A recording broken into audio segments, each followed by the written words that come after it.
then your right hand, bring it up on your hip, just about like here. Yep. And then just kind of move it a little bit. Yeah. Perfect.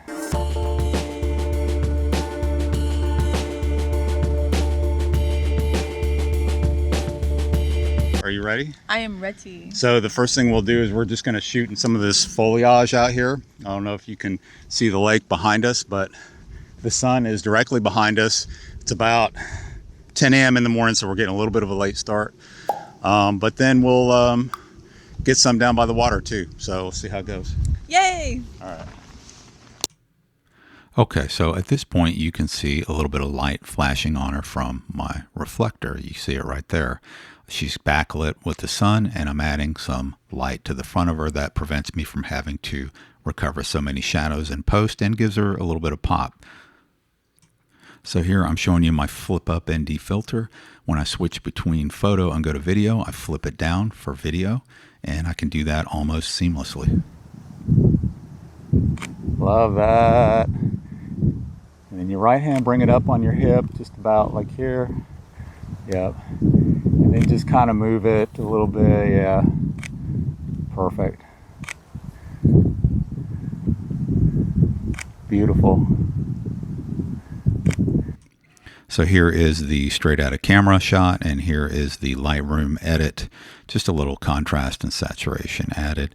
Here is the before here and after. Again, a little contrast and saturation, nothing fancy. I'm just kind of taking shots with one hand, reflector with the other, trying to aim it right on her. That's pretty. And again, here's a straight out of camera. The reflector just allows me to get a little bit of pop without having to recover so many shadows. Love that. Note that I am in aperture priority mode, which will set your shutter speed automatically to give you a proper exposure a lot faster than you can do it manually. So I'll use this a lot in very sunny, bright conditions. Look down again like you did, off to your left side, and then down.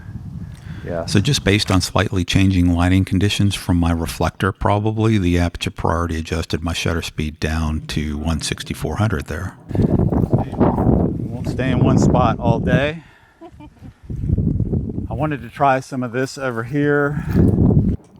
Okay, a little change of direction here. So I've got her facing the sun now with the blue sky behind her, and that's intentional. I want to get more blue skies and saturate them, whereas the other way, shooting directly into the sun, you're just not going to get that sky saturation, right?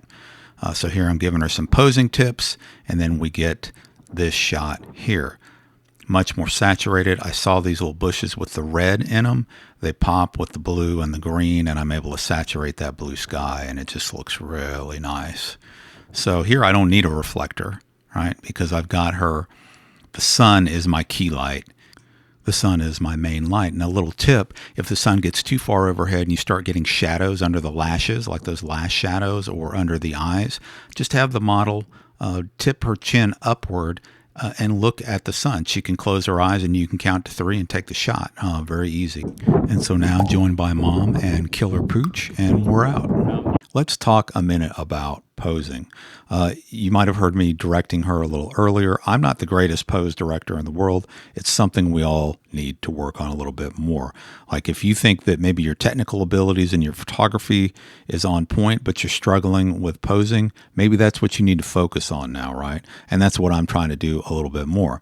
So here in this shot, I love the shot. It's almost perfect in my eyes. I say almost. Why? Because she's leaning on the front hip, the hip closest to the camera, right? So what happens, and I saw this, but I liked what was going on here. I liked the way the read was. I liked the shadow in the face. I thought that was really cool.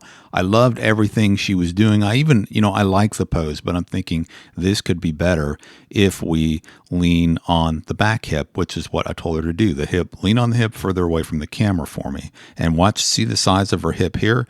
We'll go over. And then look at the size of her hip here. Now there's a couple things that changed here.